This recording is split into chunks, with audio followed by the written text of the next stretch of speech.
Welcome back to Unboxing Library.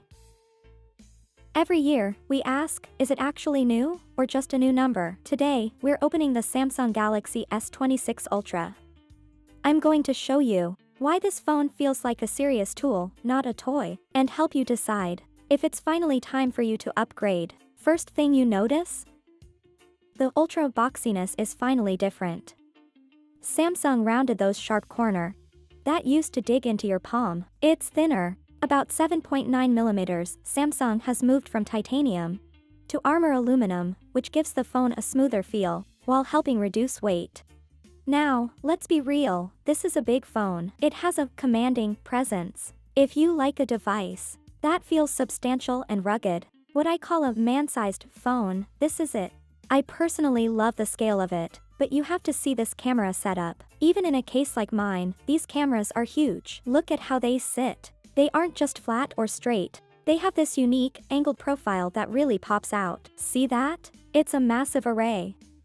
It tells you immediately that this phone was built for photography first. Now, let's talk about the feature that is going to save you from shoulder surfers: the privacy display. From the front, where I'm looking, this is a stunning 6.9-inch dynamic AMOLED. It's bright, it's crisp, and it looks incredible. But watch what happens as I tilt it. See that?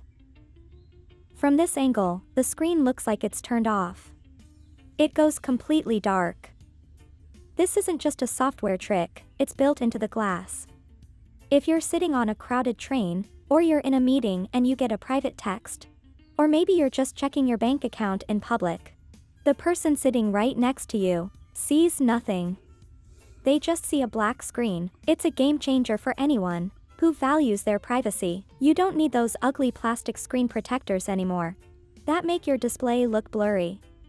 This is built in, crystal clear for you, but invisible to everyone else. It's one of those "why didn't we have this sooner" moments that makes the S26 Ultra feel like it's actually looking out for you. Under the hood, we've got the Snapdragon 8 Elite Gen 5. In plain English, this thing is a beast.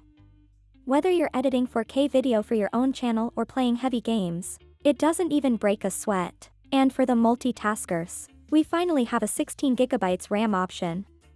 That means your apps stay open exactly where you left them. No reloading.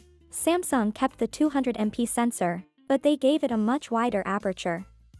Why does that matter? It lets in almost 50% more light. If you're taking photos in a dim restaurant or outside at night, the grain and noise are just gone. The 5x periscope zoom is still here, but it's sharper, cleaner, and handles shadows better than ever. It's not just a camera, it's a professional studio that fits in your hand. The low-light video has also been upgraded. Even in the dark, the quality stays smooth. No more jittery footage when you walk. If you're serious about your content, this video setup alone makes the phone worth it. Also, the video quality is smooth when filming a running person with no noticeable shaking. Now, let's get into the part that actually feels like magic: the AI. Google's Gemini app now includes Nano Banana image generation technology, allowing users to add, remove, or modify objects in photos using simple text instruction. Watch this: AI photo editing tools.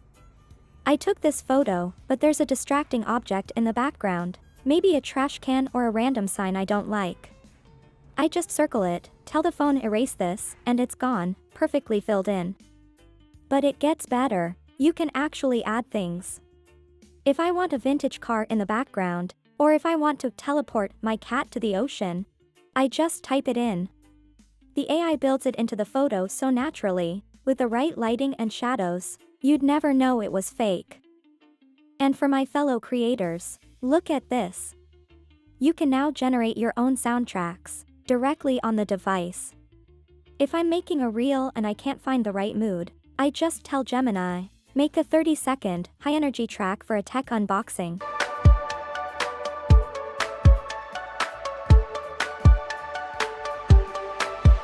Just like that, I have unique, copyright-free music. You aren't just buying a phone anymore. You're buying a full production studio that fits in your pocket. The customization goes even deeper. You can use Nano Banana to create completely custom wallpapers. Whether you're fixing a messy photo or creating art from scratch, you don't need to be a pro editor or spend hours on a computer. You just need to know how to talk to your phone. It's about making your life easier and your content look better with zero effort. So, is this your next upgrade? If you want a rugged, powerful tool that handles the editing and the privacy for you, it's hard to beat. But I want to hear from you. Which feature do you actually need? The privacy display or that huge camera? Drop a comment below, hit that like button, and subscribe for more. I'll see you in the next one.